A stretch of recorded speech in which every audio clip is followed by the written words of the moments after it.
Welcome to uphold creators. അപ്പം നമ്മൾ കഴിഞ്ഞ ക്ലാസ്സിൽ ഫ്രാക്ഷനാണ് പഠിച്ചത്. എല്ലാവർക്കും ഓർമ്മ ഉണ്ടാവുമെന്ന് വിചാരിക്കുന്നു. ഫ്രാക്ഷൻ്റെ ബേസ് ക്ലാസ് ആണ് കഴിഞ്ഞ ക്ലാസ്സിൽ നമ്മൾ ഇട്ടിട്ടുണ്ടായിരുന്നത്. ഇനി നമുക്ക് കേട്ടറ്റിൽ ഫ്രാക്ഷനിൽ വരുന്ന കുറച്ച് ക്വസ്റ്റ്യൻസ്, അതായത് പൊതുവായിട്ട് നമ്മൾ കേട്ടറ്റിൽ വന്നുകൊണ്ടിരിക്കുന്ന ടൈപ്പ് ക്വസ്റ്റ്യൻസ് നമുക്കൊന്ന് പരിചയപ്പെടാം. നമുക്കത് പഠിക്കാൻ. അപ്പം നമുക്ക് ആദ്യത്തെ ക്വസ്റ്റ്യൻ നോക്കാം. 1 + 1/2, അതായത് 1 + 1/2 + 1/3 + 1/6 എത്രയാണെന്ന് ചോദിച്ചിട്ടുണ്ട്. അപ്പോൾ ഇത് 2022 ചോദിച്ച ക്വസ്റ്റ്യൻ ആണ് കേട്ടോ. 2022 ചോദിച്ച ക്വസ്റ്റ്യൻ ആണ്. 1 + 1/2 + 1/3 + 1/6.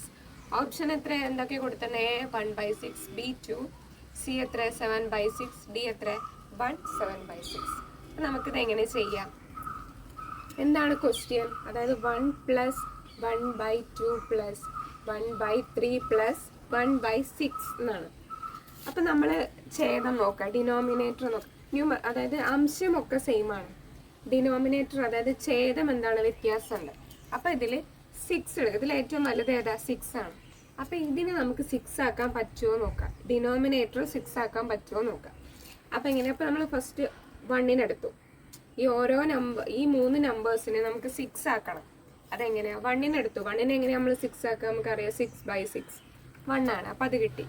ദെൻ 1/2, 1/2ന് 2ൻ്റെ മൾട്ടിപ്ലിക്കേഷൻ ടേബിൾ 6 ഉണ്ടോ? ഉണ്ട്. ഏതാ? 3 അല്ലേ? 3 അല്ലേ? 3 to 6. അപ്പം എങ്ങനെ വരിക? 3/6. ഇനി ഇനി ഏതാ? 1/3. 3ൻ്റെ മൾട്ടിപ്ലിക്കേഷൻ ടേബിൾ 6 ഉണ്ടോ? ഉണ്ട്. 2 3s are 6 അല്ലേ? അപ്പോൾ 2/6. അപ്പോൾ നമുക്ക് ഇങ്ങനെ കിട്ടേ അല്ലേ? അപ്പോൾ നമുക്ക് ഇതിനെ 6 ആക്കി. എങ്ങനെ? 6/6 + 3/6 + 2/6 + 1/6. അപ്പോൾ എങ്ങനെ നമുക്ക് ആൻസർ കിട്ടാം? 6 + 3 + 2 + 1/6 അല്ലേ? ഇനി നമ്മളിത് പ്ലസ് ചെയ്യുമ്പോൾ നമുക്ക് എന്താ കിട്ടുക? 6 + 3 + 2 + 1 എത്ര? 12.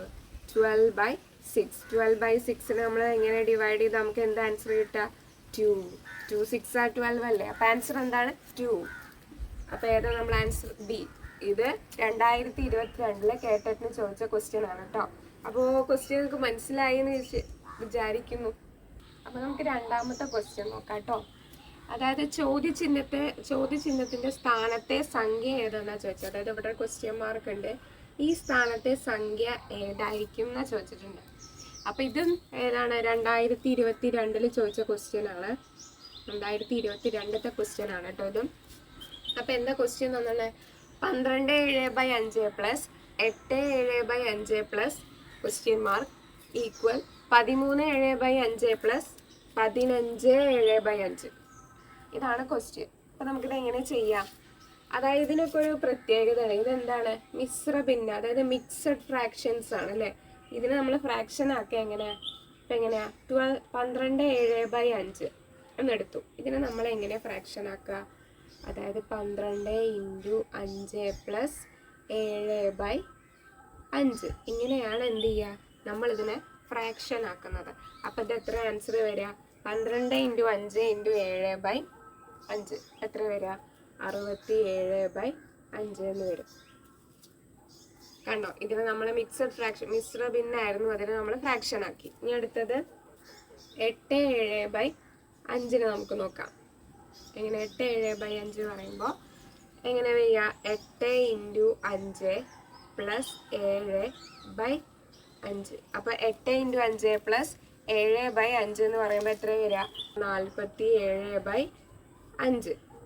ഇങ്ങനെയാണ് നമ്മൾ എന്ത് ചെയ്യുക? ഇതിനെ ഫ്രാക്ഷൻ ആക്കുന്നത് കേട്ടോ. ഇനി അടുത്തത് നമുക്ക് എന്തായാലും അറിയില്ല, അത് ക്വസ്റ്റ്യൻ മാർക്കാണ്, നമുക്ക് പ്രൂവ് ചെയ്യാം. ദെൻ അടുത്ത എന്താ? ഈക്വലിൻ്റെ അപ്പുറത്ത് എന്താ? 13/7/5. ഇങ്ങനെ ചെയ്യാം.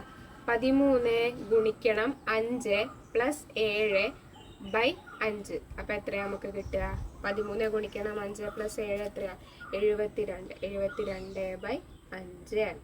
അടുത്തത് ഏതാ? 15. 15/7/5 അല്ലേ? എങ്ങനെ ചെയ്യാം നമ്മൾ? 15 × 7 15 × 5 + 7 അല്ലേ? ബൈ 5. അപ്പോൾ എത്രയാണ് കിട്ടുക? 15 ഗുണിക്കണം 5 പ്ലസ് 7 എത്രയാ? 82/5. അപ്പോൾ നമുക്കിതിനെ ഇങ്ങനെ കിട്ടി. ഇനി നമുക്കിത് പ്ലസ് ചെയ്ത് നോക്കാമല്ലോ. എങ്ങനെ? അതായത് 67. ഇതിൻ്റെ മിക്സഡ് ഫ്രാക്ഷൻ്റെ ഫ്രാക്ഷൻ എത്ര? നമുക്ക് 67/5 പ്ലസ് അടുത്തത് ഏതാ? 47/5 പ്ലസ് ക്വസ്റ്റ്യൻ മാർക്ക് ഈക്വൽ 13/7/5 എത്ര? 72/5 പ്ലസ് അടുത്ത ഏതാ? 82/5. അപ്പോൾ നമുക്കിതിന് ഇങ്ങനെ കിട്ടി. അതായത് മിശ്ര ഭിന്നത്തെ നമ്മളിപ്പോൾ ഭിന്നസംഖ്യയാക്കി മാറ്റി. അപ്പം നമുക്കിനി ഇതിനെ ആഡ് ചെയ്ത് നോക്കാം. അതായത് 67 പ്ലസ് 47 114/5 പ്ലസ് ഇവിടെ എന്തുണ്ട്? ക്വസ്റ്റ്യൻ മാർക്ക് ഉണ്ട്. 72 പ്ലസ് 82 എന്ന് പറയുമ്പോൾ 154/5. ഇവിടെ ഈക്വലുണ്ട്, സോറി. അപ്പം നമ്മൾ എന്ത് ചെയ്തു? നമുക്കിങ്ങനെ ആൻസർ കിട്ടി. ഇത് നമ്മൾ രണ്ടും പ്ലസ് ചെയ്ത് നമുക്ക് ആൻസർ കിട്ടി. ഇനി നമ്മൾ ഇതിനെ, അതായത് ഇവിടെ ഇനി എന്തുണ്ട്? ക്വസ്റ്റ്യൻ മാർക്ക് ഉണ്ട്. ഈ ക്വസ്റ്റ്യൻ മാർക്കിന് അവിടെ വെച്ചിട്ട് 114/5 നമുക്ക് അതായത് സമത്തിൻ്റെ അപ്പുറത്തേക്ക് കൊണ്ടുപോകാം. അപ്പം എങ്ങനെ? അതായത് ഇത് പ്ലസ് ആണ്, അപ്പം ഇങ്ങോട്ട് വരുമ്പോൾ എന്താവും? മൈനസ് ആയി മാറും. അപ്പം 154/5 മൈനസ് 114/5 എന്ന് കിട്ടും. നമുക്ക് ഇങ്ങനെ ആൻസർ കിട്ടും. അപ്പം 154 114 കുറച്ച് എത്ര കിട്ടുക? നമുക്ക് 40 കിട്ടുക. 40/5 എന്ന് കിട്ടും. 40/5 നമുക്ക് ചെയ്ത എത്ര കിട്ടുക? 8 കിട്ടുക ആൻസർ, അല്ലേ? അപ്പോൾ ആൻസർ എത്രയാണ്? 8. എത്രയാണ്? 8. അപ്പോൾ ഈ ക്വസ്റ്റ്യൻ മാർക്കിൻ്റെ അവിടെ ഏതാണ് ആൻസർ? 8. ഓക്കെ, അപ്പോൾ നമുക്ക് മൂന്നാമത്തെ ക്വസ്റ്റ്യൻ നോക്കാം. ഇതെന്താണ്? ഒരു മീറ്ററിൻ്റെ 3/4 ഭാഗം എന്നത് 3 മീറ്ററിൻ്റെ എത്ര ഭാഗമാണെന്ന് ചോദിച്ചാൽ എന്താ ക്വസ്റ്റ്യൻ? ഒരു മീറ്ററിൻ്റെ 3/4 ഭാഗം എന്നത് 3 മീറ്ററിൻ്റെ എത്ര ഭാഗമാണെന്നാണ്. അപ്പം എന്തൊക്കെ ഓപ്ഷനിൽ കൊടുത്തിട്ടുണ്ട്? Option A 1/4, B 1/8, C 3/4, D 1/2. അപ്പോൾ ഇതെങ്ങനെയാണ് നമ്മൾ ചെയ്യുക? അതായത് ഒരു മീറ്ററിൻ്റെ 3/4 ഭാഗം എന്ന് പറഞ്ഞാൽ എത്ര? എന്നത് 3 മീറ്ററിൻ്റെ എത്ര ഭാഗമാണെന്ന് ചോദിച്ചത്. അപ്പോൾ ഒരു മീറ്ററിൻ്റെ 3/4 ഭാഗം 3 മീറ്ററിൻ്റെ എത്ര ഭാഗമാണ്? അപ്പോൾ 3/4 ഹരിക്കണം 3 ചെയ്ത് നോക്കിയാൽ മതി. അപ്പം നമ്മൾ എങ്ങനെ ഹരിക്കണതിൽ നമ്മൾ പഠിച്ചിട്ടുള്ളത്, അതായത് എങ്ങനെ നമ്മൾ ഇങ്ങനത്തെ ഒരു സംഖ്യ വന്നാൽ നമ്മളെങ്ങനെ ഹരിക്കുക? 3/4/3 അല്ലേ? അപ്പം നമ്മൾ എന്ത് ചെയ്യും? ഇവിടെ ഫ്രാക്ഷൻ ആക്കണ്ടേ? അപ്പം നമ്മൾ 1 ഇട്ട് കൊടുക്കും. then അതിന് നമ്മൾ ഇങ്ങോട്ട് കൊണ്ടുവരുമ്പോൾ എന്താവും? 1/3 എന്നായിരിക്കും. ഈ 3/1 ഇങ്ങോട്ട് കൊണ്ടുവരുമ്പോൾ 1/3 ആവും. അപ്പോൾ നമ്മൾ എങ്ങനെ എഴുതാം? 3/4 ഗുണിക്കണം 1/3 3/12. അപ്പോൾ 12 എങ്ങനെ? 4 12 3 ഒരു പ്രാവശ്യം. അപ്പോൾ 1/4. ആൻസർ എത്രയാണ്? 1/4. ഓപ്ഷനിൽ എ ആണ് എന്ത്? ഇതിൻ്റെ ആൻസർ. അപ്പോൾ കിട്ടിയത് മനസ്സിലായില്ലേ? അതായത് നമ്മൾ ഒരു മീറ്ററിൻ്റെ 3/4 ഭാഗം 3 മീറ്ററിൻ്റെ എത്ര ഭാഗമാണെന്ന് ചോദിച്ചത്. അപ്പം 3/4 ഹരിക്കണം 3. അപ്പോൾ ഹരിക്കൽ ഞാൻ ഫസ്റ്റത്തെ ക്ലാസ്സിൽ പറഞ്ഞു തന്നിട്ടുണ്ട് എങ്ങനെ ഹരിക്കുക എന്നുള്ളത്. ഇത് ആദ്യമായിട്ട് കാണുന്ന കുട്ടികളാണെങ്കിൽ ആ വീഡിയോ കണ്ടാൽ മതി കേട്ടോ. ഹരിക്കേണ്ടത് ഗുണിക്കേണ്ടതൊക്കെ എങ്ങനെയാണെന്നുള്ളത് ഫ്രാക്ഷനിൽ. അപ്പോൾ ഇതിനെ നമ്മൾ ഇങ്ങനെ ഹരിച്ചു.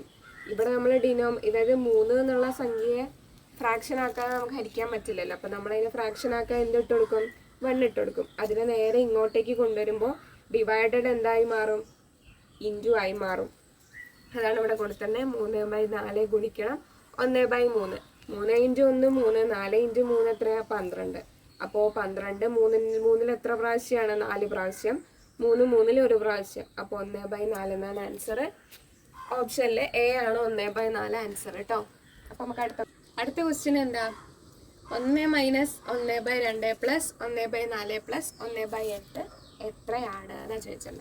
അപ്പോൾ ഇത് 2023 ക്വസ്റ്റ്യൻ പേപ്പറിനുള്ള ക്വസ്റ്റ്യൻ ആട്ടോ. അപ്പോൾ നമ്മൾ ഇതേപോലെ ഒരു ക്വസ്റ്റ്യൻ നേരത്തെ ചെയ്തു, അതായത് 2022. പക്ഷെ അവിടെ പ്ലസ് ആണേ ഉള്ളൂ. ഇവിടെ എന്താ കൊടുത്തിട്ടുള്ളത്? മൈനസ് ആണ്. ക്വസ്റ്റ്യനിൽ വ്യത്യാസമുണ്ട്. ഇവിടെ 6 ആയിരുന്നു, ഇവിടെ എന്താണ് 8 ആണ്. അപ്പം നമുക്ക് അതേപോലെ തന്നെയാണ് ഇതും ചെയ്യുക. ഈ പ്ലസ്സിലും മൈനസിലും വ്യത്യാസമുള്ളതുകൊണ്ട് ആ ചിഹ്നങ്ങൾ മാത്രമേ ഇതിൽ വ്യത്യാസമുള്ളൂ കേട്ടോ. അപ്പം നമ്മൾ അവിടെ നോക്കിയത് 6 ആണ്. അപ്പം എല്ലാ അതായത് എല്ലാ ഛേദവും നമ്മൾ 6 ആക്കാൻ നോക്കി. ഇവിടെ നമുക്ക് എത്ര 8 ആണ്. അപ്പം നമ്മൾ എല്ലാ ഛേദങ്ങളും 8 ആക്കാൻ നോക്കണം. അപ്പം എങ്ങനെ നമ്മൾ നോക്കുക? ഒന്നിനെ നമ്മൾ എങ്ങനെ ആക്കുക? 8/8 ആണ്. പിന്നെ 1/2, 1/2 നമ്മൾ എന്താ ചെയ്യുക? 2 8 ആക്കി മാറ്റാണ്. എങ്ങനെയാ? 4 അല്ലേ? 4 അല്ലേ? അപ്പം എത്ര? 4/8. ഇനി അടുത്തത് 1/4, 1/4 എങ്ങനെ ആക്കുക? 2 അല്ലേ? അപ്പം എങ്ങനെ? 2/8. അടുത്തത് 1/8 തന്നെ. അവിടെ നമുക്ക് ഒന്നും മാറ്റേണ്ട, ഛേദം 8 ആയതുകൊണ്ട് 1/8. ഇനി നമുക്ക് ഇതിനെ പ്ലസ് ചെയ്യാം അല്ലേ? ഇതിനവിടെ നിർത്താം. ഇതെന്താ? പുറത്തുള്ള സംഖ്യയാണ് അല്ലേ? 1. ബാക്കിയുള്ളതിന് നമുക്ക് എന്ത് ചെയ്യാം? ആഡ് ചെയ്ത് കൊടുക്കാം. എങ്ങനെ? ഏതാക്കിയ സംഖ്യ? 4/8 പ്ലസ് 2/8 പ്ലസ് 1/8. ഇങ്ങനെയാണ് സംഖ്യ അല്ലേ? അപ്പോൾ നമുക്ക് എങ്ങനെ ആൻസർ കിട്ടാം? 4 + 2 + 1/8 അല്ലേ? 4 + 2 + 1 എത്ര? 7. 7/8 എന്ന് കിട്ടും. ഇനി നമുക്കിതിനെ മൈനസ് ചെയ്യാലോ. എങ്ങനെ? ഈ 1 എന്നുള്ളത് എന്താണ്? എങ്ങനെയായിരിക്കും അപ്പോൾ വരിക? 1 - 7/8 എന്നായിരിക്കും വരിക അല്ലേ? ഈ സംഖ്യയാണ് എന്ത് നമുക്ക് കിട്ടിയ 7/8. അപ്പോൾ 1 - 7/8. അപ്പോൾ 1 എന്നുള്ളത് എന്താണ്? 8/8 ആണ്. 8/8 - 7/8 എന്ന് കൊടുത്താൽ എന്തായിരിക്കും ആൻസർ നമുക്ക് കിട്ടുക? 1 ഡിനോമിനേറ്റർ 8. അപ്പം എത്ര ആൻസർ? 1/8. അപ്പം ഇതിങ്ങനെയും ചെയ്യാം. ഈ ക്വസ്റ്റ്യൻ വന്നു കഴിഞ്ഞാൽ സിമ്പിളാണ്. ഈ ഡിവൈഡ് ചെയ്യണതും പ്ലസ് ചെയ്യണതും മൈനസ് ചെയ്യണതൊക്കെ ഒന്ന് ശ്രദ്ധിച്ചാൽ മതി കേട്ടോ. ബാക്കി ഈ പാറ്റേൺ തന്നെ ആയിരിക്കും റിപ്പീറ്റ് ആയിട്ട് ചോദിച്ചിട്ടുണ്ടാവുക. ഈ പ്ലസ്സിന് പകരം മൈനസിന് പകരം പ്ലസ്സോ പ്ലസ്സിന് പകരം മൈനസ് അങ്ങനെയൊക്കെ അങ്ങോട്ടും ഇങ്ങോട്ടും മാറ്റിയിട്ടായിരിക്കും ചോദിച്ചിട്ടുണ്ടാവുക. ഇത് 2023 ചോദിച്ചിട്ടുണ്ടോ? 2022 ചോദിച്ചിട്ടുണ്ടോ? അപ്പോൾ ഈ ഒരു മോഡല് എന്തായാലും എല്ലാവരും പഠിക്കുക. 8 1/8 എത്ര 1/8കളുണ്ട്? അപ്പം ഇങ്ങനത്തെ ക്വസ്റ്റ്യൻസ്, ഇങ്ങനത്തെ പാറ്റേൺ ഒരുപാട് ചോദിച്ചിട്ടുണ്ട് കേട്ടച്ചിന്. അപ്പം നമുക്ക് നോക്കാം. 8 1/8 എന്ന് പറയുമ്പോൾ എന്താണ്? ഇതൊരു മിക്സ്, അതായത് മിശ്ര ഭിന്നാണ്, മിക്സഡ് ഫ്രാക്ഷൻ എന്ന് പറയും. ഇത് നമുക്ക് ഫ്രാക്ഷൻ ആക്കണം. അപ്പം എങ്ങനെ? 8 × 8 + 1 എന്നായിരിക്കും അല്ലേ? 64 + 1 എത്രയാണ്? 65. 65 / 8. അപ്പം നമുക്ക് ഇതിനെ ഫ്രാക്ഷൻ ആക്കി നമ്മൾ. അപ്പം എത്ര? 65/8 എന്ന് കിട്ടി. നമ്മൾ 8 1/8. അപ്പം എന്താ വെച്ചാൽ 8 1/8 എത്ര 1/8കൾ ഉണ്ട് എന്നാണ്. അപ്പം അതെന്ത് ചെയ്യുക? ഹരിക്കണം 1/8. ഇനി നമ്മൾ എന്ത് ചെയ്യുക? ഇതിനെ ഇങ്ങോട്ടേക്ക് കൊണ്ടുവരാം. അതായത് 65/8 ഇതിനെ ഹരിക്കണം 1/8 ഇങ്ങോട്ട് വരുമ്പോൾ ഗുണിക്കണം 8/1 തിരിഞ്ഞ് വരും. ഇതെങ്ങനെയാ വരുന്നത് എന്നുള്ളത് ഞാൻ കഴിഞ്ഞ ക്ലാസ്സിൽ പറഞ്ഞിട്ടുണ്ട് കേട്ടോ. ആ വീഡിയോ കണ്ടിട്ട് ഇത് കാണുകയാണെങ്കിൽ ഒന്നുകൂടി ഹെൽപ്ഫുൾ ആയിരിക്കും. ഇനി നമുക്ക് ഇതിനെ എന്ത് ചെയ്യാം? ഇൻറ്റു ചെയ്യാം. ഇങ്ങനെ ആയിരിക്കും എന്ത് ചെയ്യുക? ഇങ്ങനെ കിട്ടിയൊരു മിശ്ര ഭിന്നത്തെ ഫ്രാക്ഷൻ ആക്കി നമ്മൾ എന്ത് ചെയ്യുക? എത്ര 1/8കൾ ഉണ്ട് എന്നാണ്. അപ്പോൾ ആ 1/8 കൊണ്ട് എന്ത് ചെയ്യുക? നമ്മൾ അതിനെ ഡിവൈഡ് ചെയ്യാം. അപ്പം നമുക്കിതിൽ എന്ത് ചെയ്യാൻ കഴിയും? ക്യാൻസൽ ചെയ്ത് പോകാൻ പറ്റില്ലേ? 8ഉം 8ഉം ക്യാൻസലായി. 1ൽ 65 എത്ര പ്രാവശ്യം? ഒരു പ്രാവശ്യം. അപ്പം എത്രയാണ് ആൻസർ? 65. അപ്പം 6ാമത്തെ ക്വസ്റ്റ്യൻ നോക്കാം. എന്താ? 12 മീറ്റർ നീളമുള്ള ഒരു ഇരുമ്പ് ദണ്ട് 3/4 മീറ്റർ നീളമുള്ള കഷ്ണങ്ങളാക്കി മുറിക്കുക. എത്ര കഷ്ണങ്ങൾ കിട്ടും എന്നാണ്. എന്താണ്? 12 മീറ്റർ, അതായത് 12 മീറ്റർ നീളമുള്ള ഒരു ഇരുമ്പ് ദണ്ട് 3/4 ഭാഗങ്ങളാക്കി, 3/4 മീറ്റർ നീളമുള്ള കഷ്ണങ്ങളാക്കി എന്ത് ചെയ്യുക? ഇതിനെ കട്ട് ചെയ്യുക.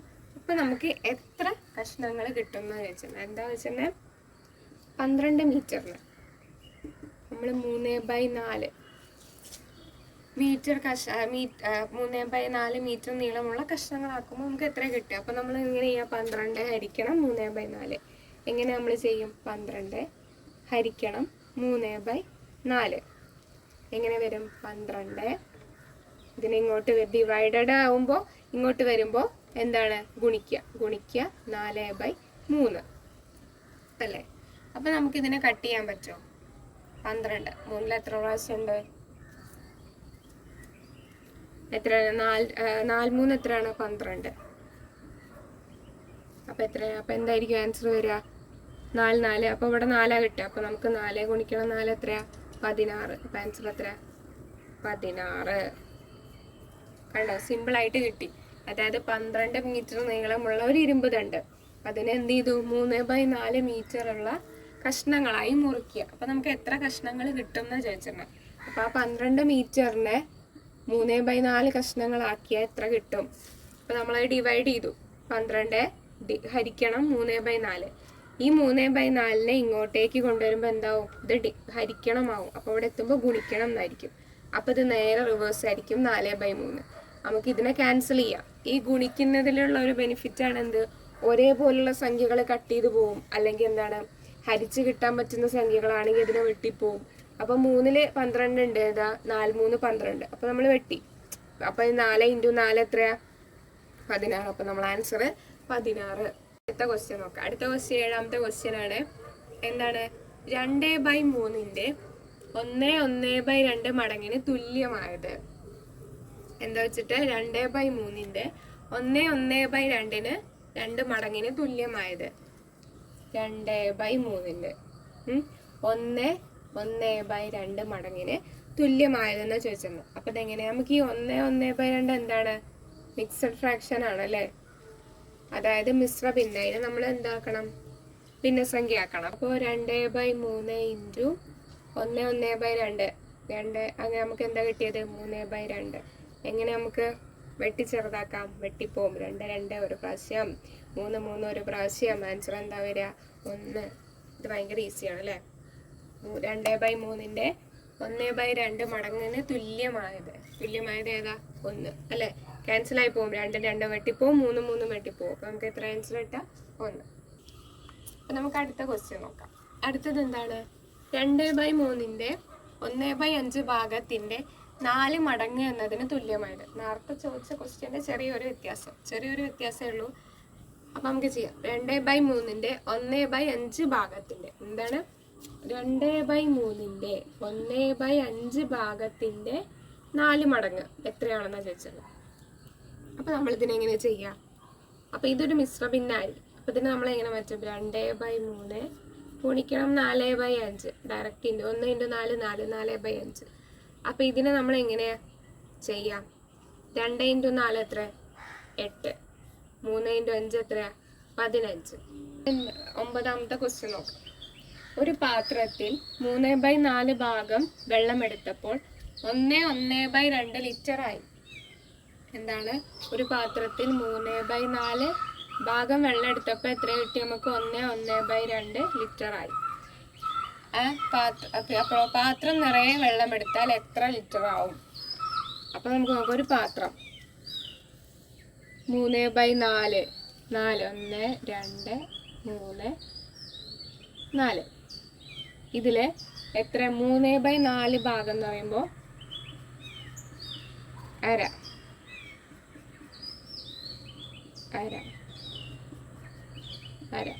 3 ഭാഗം അല്ലെ? 3/4 ഭാഗം വെള്ളം എടുത്തു. ഈ അര എത്രയാ? 1. ഈ അര എത്രയാ? 1. അപ്പൊ ഇതിൽ എത്ര കൊള്ളും? ടോട്ടൽ എത്ര കൊള്ളും? 2 ലിറ്റർ കൊള്ളും അല്ലേ?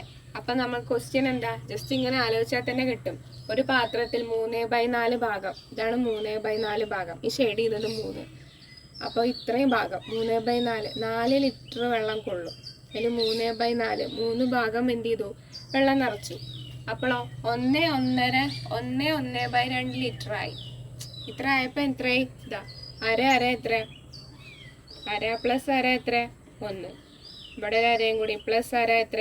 1.5. അപ്പോൾ ഇവിടെ എന്തായി? 1.5 ലിറ്റർ വെള്ളമായി. അപ്പോൾ നിറയെ വെള്ളം എടുത്താലോ? അപ്പം ഇനി ഒരു ഇതും കൂടിയേ ഉള്ളൂ അല്ലേ? അര. ഇവിടെ മാത്രമല്ല ഇനി നിറയാള്ളൂ. അപ്പം എങ്ങനെയാ? 1 ഇത് 1 പ്ലസ് ഇത് 1. അപ്പം എത്ര? 2 ലിറ്റർ. അപ്പം നമുക്ക് എത്ര വെള്ളം കൊള്ളും? 2 ലിറ്റർ വെള്ളം കൊള്ളും. ജസ്റ്റ് ലോജിക്ക് ആലോചിച്ചിട്ട് ചെയ്താൽ മതി. ഇത് കാണുമ്പോൾ നമുക്ക് വലിയ കണക്കാ തോന്നും, പക്ഷെ ചെയ്ത് നോക്കുമ്പോൾ എന്തായിരിക്കും? സിമ്പിളായിരിക്കും. അപ്പം ഞാൻ ഒന്നുകൂടി പറഞ്ഞുതരാം. 3/4 ഭാഗം വെള്ളം എടുത്തപ്പോൾ 1/2 ലിറ്ററായി മാറി അല്ലെ. അപ്പൊ ആ ടാങ്കിൽ അപ്പൊ അതിൽ നിറയെ വെള്ളം എടുത്താലെന്നാ ചോദിച്ചിട്ടുണ്ട്. അപ്പൊ എത്രയാ? ഇപ്പൊ ഇതാ സപ്പോസ് ആ ടാങ്ക് ആണ്, അതില് 1 2 3 4 ഭാഗമായില്ലേ. ഇതില് 3/4, അപ്പൊ 3 ഭാഗമാണ് വെള്ളം. ഇപ്പൊ ഇത് എങ്ങനെ ഫ്രാക്ഷനിൽ എഴുതാം? നമ്മള് 3/4 എന്നായി അല്ലെ. ഇനി 1.5 ലിറ്റർ ആയി എന്നാ പറഞ്ഞത്. അപ്പൊ 1.5 ലിറ്റർ ആവുമ്പോ എങ്ങനെ? ഇത് അര, ഇതും അര, ഇതും അര, ഇതും അര എന്നായിരിക്കും. അപ്പൊ ഈ അര എന്താണ്? 1. ഇതും കൂടി കൂട്ടിയിട്ടാണ് ഈ 1. അപ്പൊ ഇതും കൂടി കൂട്ടിയിട്ടാണ് 1.5 ലിറ്റർ എന്ന് പറഞ്ഞത് അല്ലെ. അപ്പൊ നമുക്ക് നോക്കാം. ഈ അര പ്ലസ് അര എത്രയാ? 1. അതിന്റെ കൂടെ ഈ അരയും കൂടി കൂട്ടിയപ്പോ 1.5 അല്ലേ. അപ്പൊ ഈ 1.5 കിട്ടി. ഇനി ഈ ഒരു ഭാഗം കൂടി നിറഞ്ഞാൽ എത്രയാന്നാ ചോദിച്ചത് അല്ലേ. അപ്പൊ ഇത് എത്രയാ? അര പ്ലസ് അര 1, അര പ്ലസ് അര 1. അപ്പൊ 1 + 1 എത്ര? 2 ലിറ്റർ ആണ്. സിമ്പിൾ ആണത്. 10ാമത്തെ ക്വസ്റ്റ്യൻ നോക്കാം. എന്താ? 1/2 ഇൻറ്റു 2/3 ഇൻറ്റു 3/4 ഇൻറ്റു എക്സെട്ര അങ്ങനെ പോകും. ഈ 4 എത്ര വരിക? 5 ഇൻറ്റു അങ്ങനെ പോകും. 99/100. ഇതിന്റെ ആൻസർ ആണ് ചോദിച്ചിട്ടുള്ളത്. അപ്പൊ ഇവിടെ എന്താണ്? ഇൻറ്റു ആയതുകൊണ്ട് എന്ത് ചെയ്യും? ക്യാൻസൽ ആയി പോകും നമ്മൾ പറഞ്ഞു.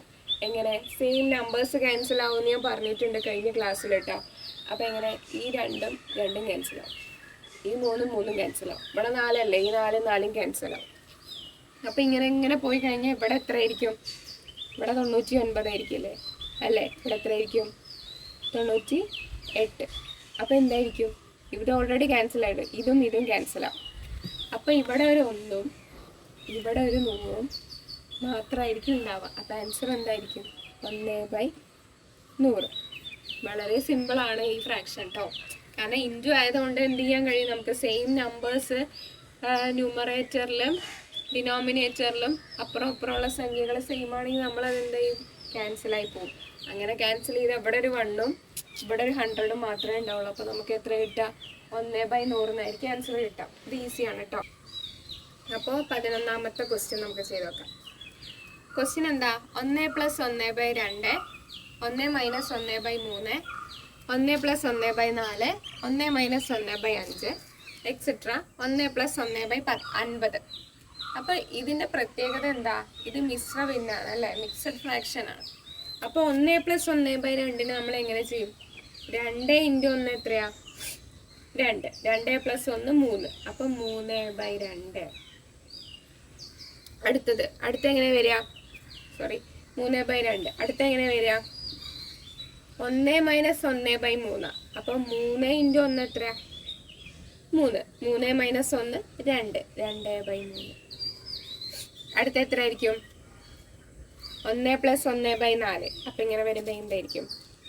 4 × 1 4. 4 + 1 4. 4 + 1 എത്രയാ? 5. 5/4 ഇൻറ്റു ഇവിടെ 5 ഗുണിക്കണം 1 5. 5 - 1 4.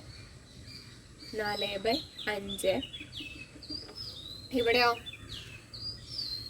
50 ഗുണിക്കണം 1 50. 50 + 1 51. അപ്പൊ 51/50 ഇങ്ങനെ ആയിരിക്കും നമുക്ക് കിട്ടുക. ഇതിന്റെയും പ്രത്യേകത എന്താണ്? ഇൻറ്റു ആണ്. നമുക്കിത് ക്യാൻസൽ ചെയ്ത് പോകാൻ പറ്റുമോ? പറ്റും. 2 ക്യാൻസൽ ആക്കാം, 3 ക്യാൻസൽ ആവും, 4 ക്യാൻസൽ ആവും, 5 ക്യാൻസൽ ആവും. അങ്ങനെ ക്യാൻസൽ ചെയ്ത് പോയി നമുക്ക് എന്താ ആൻസർ അപ്പൊ കിട്ടുക? 1. കാരണം ഇവിടെ എന്തായിരിക്കും? ക്യാൻസൽ ചെയ്ത് പോകാം. 3 ക്യാൻസലായി, 2 ക്യാൻസലായി, അങ്ങനെ ക്യാൻസലായി പോവും 50 വരെ. അപ്പൊ ഇവിടെ 50/50 എത്രയായിരിക്കും? 1. ഇവിടെ നമുക്ക് എന്ത് ചെയ്യും? ക്യാൻസൽ ആവും. പക്ഷെ ഇവിടെ 50 ഉണ്ടാവും. അപ്പൊ നമുക്ക് എന്താ എഴുതാം? അതിനെ 1 എഴുതാൻ ആൻസർ. അപ്പൊ ഇതിന്റെ ആൻസർ എന്തായിരിക്കും? 1. അപ്പൊ നമ്മൾ കേട്ടിട്ടില്ലേ മാത്സിൽ ചോദിച്ച 11 ക്വസ്റ്റ്യൻസ് ഇവിടെ ചെയ്തു. ഈ 11 ക്വസ്റ്റ്യനും നമ്മൾ കേട്ടിട്ടിന്റെ ക്വസ്റ്റ്യൻ പേപ്പറിന് എടുത്തതാട്ടോ, വേറെ എവിടെ നിന്ന് എടുത്തതല്ല. ക്വസ്റ്റ്യൻ പേപ്പറിൽ സ്ഥിരമായിട്ട് ചോദിക്കുന്ന ഒരേ മോഡലുള്ള ക്വസ്റ്റ്യൻസ് ആണ്. അത് 11 ഇനിയുണ്ട് ക്വസ്റ്റ്യൻസ്. അപ്പൊ അത് അടുത്ത ക്ലാസ്സിൽ നമ്മൾ ഇടുന്നതായിരിക്കും കേട്ടോ. അപ്പൊ ഈ 11 ക്വസ്റ്റ്യനും നിങ്ങളെല്ലാവരും കാണണം. നമ്മളത് കണ്ടു കഴിഞ്ഞിട്ട് അതങ്ങനെ എഴുതിയെടുത്ത് കഴിഞ്ഞാൽ അത് മറന്നു പോകും. നമ്മളത് ചെയ്ത് പഠിക്കണം മാത്സ്. ഇപ്പൊ ഒരു ക്വസ്റ്റ്യൻ നമുക്ക് കിട്ടിക്കഴിഞ്ഞാൽ സ്വന്തമായിട്ട് അതേപോലെ അടുത്ത ക്വസ്റ്റ്യൻ ഒന്ന് നോക്കുക. നമുക്ക് ആ സംഖ്യ മാറ്റി കൊടുത്താൽ മതിയല്ലോ, അതുപോലെ ചെയ്യാൻ പറ്റുന്നുണ്ടോ നോക്കാം. അപ്പൊ നമുക്ക് എന്ത് ചെയ്യും, ആൻസറിലേക്ക് എത്തുമ്പോൾ ഓട്ടോമാറ്റിക്കലി നമുക്ക് എന്ത് ചെയ്യും, ഒരു കോൺഫിഡൻസ് വരും. അതായത് നമ്മളെ കൊണ്ട് ഇത് ചെയ്യാൻ പറ്റും. എനിക്കൊക്കെ വന്നിട്ടുണ്ട്. കാരണം മാത്സ് നമ്മൾ ബേസ് മുതലേ പഠിച്ച് വന്ന് നമ്മളൊരു ക്വസ്റ്റ്യൻ ചെയ്ത് അതിന്റെ വേറെ ക്വസ്റ്റ്യൻസ് നമ്മൾ സ്വന്തമായിട്ട് എങ്ങനെ ചെയ്ത് പഠിക്കുമ്പോൾ നമുക്ക് അതിന്റെ ആൻസർ കിട്ടുമ്പോൾ നമുക്ക് ഭയങ്കര സന്തോഷമായിരിക്കും. എനിക്ക് ആൻസർ കിട്ടുന്നുണ്ട്, അപ്പൊ എനിക്കും ചെയ്യാൻ പറ്റും എന്നൊരു തോന്നൽ നമുക്ക് ഉണ്ടാവും. അപ്പൊ എന്ത് ചെയ്യാ, വീഡിയോ കണ്ട് ക്വസ്റ്റ്യൻ എഴുതി ആൻസർ എഴുതി പിന്നെ അത് ജസ്റ്റ് ഒന്ന് നോക്കിയാൽ പോരാ. നമ്മൾ എന്ത് ചെയ്യണം, ആ ക്വസ്റ്റ്യൻ ചെയ്ത് തന്നെ പഠിക്കണം. ചെയ്ത് പഠിച്ചു കഴിഞ്ഞാൽ നമുക്ക് ആൻസർ കിട്ടുമ്പോൾ നമുക്ക് ഒരു കോൺഫിഡൻസ് ആയില്ലേ, നമുക്ക് ചെയ്യാം, ഇനി അടുത്തതിലേക്ക് പോവാം. അപ്പൊ എന്ത് ചെയ്യാം, അങ്ങനെ ചെയ്ത് പഠിക്കണം. മാത്സിന്റെ ഒരു പ്രത്യേകത അതാണ്. കാരണം നമ്മൾ ചെയ്ത് പഠിച്ചാൽ തന്നെയുള്ള നമുക്ക് ആൻസർ കിട്ടുക. ഒരിക്കലും നമുക്ക് എന്ത് ചെയ്യില്ല, കാണാതെ പഠിച്ചതുകൊണ്ട് നമുക്ക് എന്ത് ചെയ്യില്ല, മാത്സ് പഠിക്കില്ല. അപ്പൊ കഴിഞ്ഞ ക്ലാസ്സിൽ, ഈ ക്ലാസ്സിൽ ഞാൻ കുറെ തവണ പറഞ്ഞു, കഴിഞ്ഞ ക്ലാസ്സിൽ നമ്മൾ ബേസ് ക്ലാസ് ഇട്ടിട്ടുണ്ട് ഫ്രാക്ഷൻ്റെ. അതിലുണ്ട് ഫ്രാക്ഷനിൽ നമ്മൾ എങ്ങനെ കൂട്ടാം, കുറയ്ക്കാം, ഹരിക്കാം, ഗുണിക്കാം എന്നുള്ളതൊക്കെ നമ്മളതിൽ ഇട്ടിട്ടുണ്ട്. അപ്പോൾ അത് കണ്ടതിന് ശേഷം ഈ ക്വസ്റ്റ്യൻസ് ഒക്കെ ഒന്ന് കണ്ടു കഴിഞ്ഞാൽ നമുക്ക് കുറേയൊക്കെ മനസ്സിലാവും എങ്ങനെ പ്ലസ് ചെയ്യണം, എങ്ങനെ മൈനസ് ചെയ്യണം എന്നുള്ളതൊക്കെ. അത് നമ്മൾ ചെയ്താൽ തെറ്റിപ്പോവും. ഫ്രാക്ഷനിൽ മൈനസും പ്ലസും ഒക്കെ ചെയ്യുമ്പോൾ നമ്മൾ തെറ്റിപ്പോവും. ശരിയാണ്, ചിലപ്പോൾ ശ്രദ്ധ ഇല്ലാത്തതുകൊണ്ടായിരിക്കില്ല, അറിയാതെ തെറ്റിപ്പോകുന്നതായിരിക്കും. ചിലർക്ക് എന്ത് ചെയ്യില്ല, അത് അറിയാത്തത് കൊണ്ടും തെറ്റിപ്പോവും. അപ്പൊ നമ്മൾ എന്ത് ചെയ്യാം, ആ ക്ലാസ് ഒന്ന് കണ്ടിട്ട് ബേസ് ഒന്ന് ഇറങ്ങിയതിനു ശേഷം ഇതിലേക്ക് വരുമ്പോൾ കുറച്ചുകൂടി നമുക്ക് മനസ്സിലാവും. ക്വസ്റ്റ്യൻസ് ആൻസേഴ്സും ഞങ്ങൾ പറയുമ്പോൾ നമുക്ക് ഒന്ന് മനസ്സിലാവും. അപ്പൊ എന്ത് ചെയ്യുക, വീഡിയോ കണ്ട് ക്വസ്റ്റ്യൻസ് എഴുതി നന്നായി പഠിക്കുക. അപ്പൊ ഇതിന്റെ ബാക്കി പാർട്ട് ഞങ്ങൾ എന്തായാലും അടുത്ത ക്ലാസ്സിലിടും. അപ്പൊ അതും കൂടി കഴിഞ്ഞാൽ ഫ്രാക്ഷൻ കംപ്ലീറ്റ് ആയി. അപ്പൊ അടുത്ത ടോപ്പിക്ക് നെക്സ്റ്റ് ടോപ്പിക് എടുക്കും. കേട്ടത്തിൽ വരുന്ന ടോപ്പിക്സ് എല്ലാം നമ്മൾ കവർ ചെയ്യുന്നതായിരിക്കും കേട്ടോ. അത് നമ്മൾ ബേസ് മുതലുണ്ട്, നമ്മൾ തുടക്കം മുതൽ പറയുകയാണ്, എപ്പോഴും പറയാണ്, നമ്മൾ ബേസ് മുതലുള്ള ക്ലാസ്സസ് നമ്മൾ എടുക്കുന്നതായിരിക്കും. അപ്പൊ ആ ബേസ് മുതൽ നിങ്ങൾക്ക് കിട്ടും എന്താണെന്നറിയാം. അറിയുന്നവർക്കായാലും അറിയാത്തവർക്കായാലും ഒരുപോലെ ഉപകാരപ്പെടും. ഒന്നുകൂടി കേൾക്കുമ്പോൾ ഒന്നുകൂടി മനസ്സിലാവും അറിയുന്നവർക്ക്. അറിയാത്തവർക്കാണെങ്കിൽ എന്താണ്, പഠിക്കാൻ പറ്റും. അപ്പോൾ നമ്മൾ ക്വസ്റ്റ്യനിലേക്ക് വരുമ്പോൾ ഇത് ഇന്ന പോലെയാണ്, ഇത് ഇന്ന പോലെയാണ് എന്നുള്ളത് നമുക്ക് ക്വസ്റ്റ്യൻ കാണുമ്പോഴേ മനസ്സിലാക്കാൻ പറ്റും. അപ്പൊ എന്ത് ചെയ്യുക, ബേസ് മുതലുള്ള ക്ലാസ്സസ് എന്ത് ചെയ്യുക, നിങ്ങൾ എന്ത് ചെയ്യുക, കാണാൻ ശ്രമിക്കുക കേട്ടോ. ഇതിന്റെ മുന്നേ നമ്മൾ ഫ്രാക്ഷന്റെ ബേസ് ഇട്ടിട്ടുണ്ട്. അപ്പൊ അതൊന്ന് കണ്ടിട്ട് ഈ ക്വസ്റ്റ്യൻസിലേക്ക് വരികയാണെന്നുണ്ടെങ്കിൽ പുതുതായി കാണുന്നവർക്കും പുതിയതായി അറിയുന്നവർക്കും ഉപകാരപ്പെടും. ഇപ്പൊ ഈ അറിയാതെ പോകുന്നത് ഒരു കുറ്റമൊന്നുമല്ല. നമ്മൾ ചിലപ്പോൾ മറന്നു പോകുന്നത് നമുക്ക് കുറെ ആയിട്ടുണ്ടാവും. ചിലപ്പോൾ നമ്മൾ DLED കഴിഞ്ഞിട്ട് തന്നെ കുറെ ആയിട്ടുണ്ടാവും. അല്ലെങ്കിൽ നമ്മൾ 10th ഒക്കെ കഴിഞ്ഞ് നമ്മൾ കുറെ ബ്രേക്ക് എടുത്തിട്ടൊക്കെ ആയിരിക്കും അടുത്തൊക്കെ എടുത്തിട്ടുണ്ടാവുക. +2 കഴിഞ്ഞ് ബ്രേക്ക് എടുത്തിട്ടായിരിക്കും ചിലപ്പോൾ DLED പോയിട്ടുണ്ടാവും. അല്ലെങ്കിൽ ഡിഗ്രി കഴിഞ്ഞിട്ടൊക്കെ ആയിരിക്കും. നമ്മൾ പല പല കാര്യങ്ങൾ നമ്മൾ മറന്നു പോകും. നമ്മൾ കുറ്റം കൊണ്ടല്ല, നമ്മൾ മറന്നു പോകും. അപ്പം നമ്മൾ എന്ത് ചെയ്യുക, ഈ ബേസൊക്കെ അറിഞ്ഞതിന് ശേഷം ബേസ് പഠിക്കുന്നത് ഒരു വലിയ കുറവായിട്ടൊന്നും കാണരുത്. കാരണം നമ്മളിൽ പലർക്കും ബേസ് ഉണ്ടായിക്കോണമെന്നില്ല. അത് ആരുടെയും കുറ്റമൊന്നുമല്ല. ചിലപ്പോൾ നമുക്ക് ചെറിയ പ്രായത്തിൽ കിട്ടാത്തത് കൊണ്ടായിരിക്കും. അപ്പം നമ്മൾ എന്ത് ചെയ്യുക, അത് ബേസ് അറിഞ്ഞ് നമ്മൾ എന്ത് ചെയ്യുക, ചോദ്യത്തിലേക്ക് പോവുക. ഓരോ ചോദ്യങ്ങൾ എന്ത് ചെയ്യുക, എഴുതി സോൾവ് ചെയ്ത് പഠിക്കുക. ഇപ്പം കേട്ടിട്ട് നോട്ടിഫിക്കേഷൻ വന്നാൽ നമ്മൾ അറിഞ്ഞു ഇന്നാണല്ലേ, November 20 ലാസ്റ്റ് ഡേറ്റ്. അപ്ലൈ ചെയ്യണം. അപ്പോൾ എല്ലാവരും അപ്ലൈ ചെയ്തിട്ടുണ്ടാവും എന്ന് വിശ്വസിക്കുന്നു. നമുക്ക് ജനുവരി വരെ സമയമുണ്ട്. ആരും ഇപ്പോൾ ടെൻഷനൊന്നും അടിക്കണ്ട, നമുക്ക് സമയമല്ല, പഠിച്ച് തീരും അങ്ങനെയൊന്നും വിചാരിക്കരുത്. പഠിച്ച് തീരും. നമ്മൾ പഠിച്ചാൽ നമ്മൾ എന്തായാലും പഠിച്ച് നമ്മൾ കംപ്ലീറ്റ് ചെയ്യും. നിങ്ങൾ ഞങ്ങളെ കൂടെ വന്നാൽ മതി, ഞങ്ങൾ നിങ്ങളൊപ്പം ഉണ്ടാവും കേട്ടോ. അപ്പം പഠിക്കുന്ന കാര്യങ്ങൾ എന്ത് ചെയ്യുക, നന്നായി പഠിച്ചു പോയാൽ മതി. കുറേ കാര്യങ്ങൾ പഠിച്ച് അവിടെ പോയിരുന്നു ടെൻഷൻ അടിച്ച് അങ്ങനെയല്ല. നമ്മളുടെ പരിമിതി, നമ്മുടെ സമയത്തിനുള്ളിൽ നമുക്ക് എത്രയോ പഠിക്കാൻ കഴിഞ്ഞാൽ അത്ര പഠിച്ചാൽ മതി. അങ്ങനെ പഠിച്ച് നമ്മൾ പോയിരുന്നാൽ മതി. അല്ലാതെ കുറേ പഠിച്ച് അവിടെ ഇവിടെയൊക്കെ മറന്ന് ടെൻഷനായി പോയിരിക്കുമ്പോൾ ചിലപ്പോൾ അറിയുന്ന ക്വസ്റ്റ്യൻ നമ്മൾ തെറ്റിക്കും ടെൻഷനുകൊണ്ട്. അപ്പം അങ്ങനെ ഒരിക്കലും സംഭവിക്കരുത്. അപ്പോൾ പഠിക്കുന്ന നമ്മൾ എന്ത് ചെയ്യുക, മര്യാദയ്ക്ക് പഠിക്കുന്ന കാര്യങ്ങൾ നല്ല വൃത്തിയായിട്ട് പഠിച്ച് പോയിരുന്നാൽ മതി. അത് മാത്സ് ആയാലും സൈക്കോളജി ആയാലും സയൻസ് ആയാലും ഏത് വിഷയമായാലും പഠിക്കുന്ന കാര്യം നന്നായി പഠിച്ച് പോയാൽ മതി. ബാക്കിയൊക്കെ നമുക്ക് തന്നെ കിട്ടും, ഓട്ടോമാറ്റിക്കലി നമുക്ക് കിട്ടും. അപ്പോൾ ഈ മാത്സിൻ്റെ ബാക്കി ക്ലാസ്സസ് നമ്മൾ അടുത്ത ദിവസം ഇടുന്നതായിരിക്കും കേട്ടോ. അപ്പോൾ ഇന്ന് ഈ 11 ക്വസ്റ്റ്യൻ പഠിപ്പിച്ചിട്ടുണ്ട്. അപ്പോൾ ഈ 11 ക്വസ്റ്റ്യനും പഠിക്കാൻ ശ്രമിച്ചു കഴിഞ്ഞാൽ നിങ്ങൾക്ക് ഈ 11 ടൈപ്പ് നിങ്ങൾക്ക് നോക്കേണ്ട ആവശ്യം ഉണ്ടാവില്ലല്ലോ, അടുത്ത ടൈപ്പ് മതി. അപ്പോൾ അതാ പറയണത്, 11 ക്വസ്റ്റ്യൻസ് നിങ്ങൾ പഠിച്ചു കഴിഞ്ഞാൽ അത് പഠിച്ചു, പിന്നെ അടുത്ത മോഡൽ നോക്കിയാൽ മതി നമുക്ക്. അപ്പോൾ എല്ലാവരും ഇത് പഠിക്കുമെന്ന് വിശ്വസിക്കുന്നു. നമുക്ക് അടുത്ത ക്ലാസ്സായിട്ട് കാണാം. ശരി, ബൈ.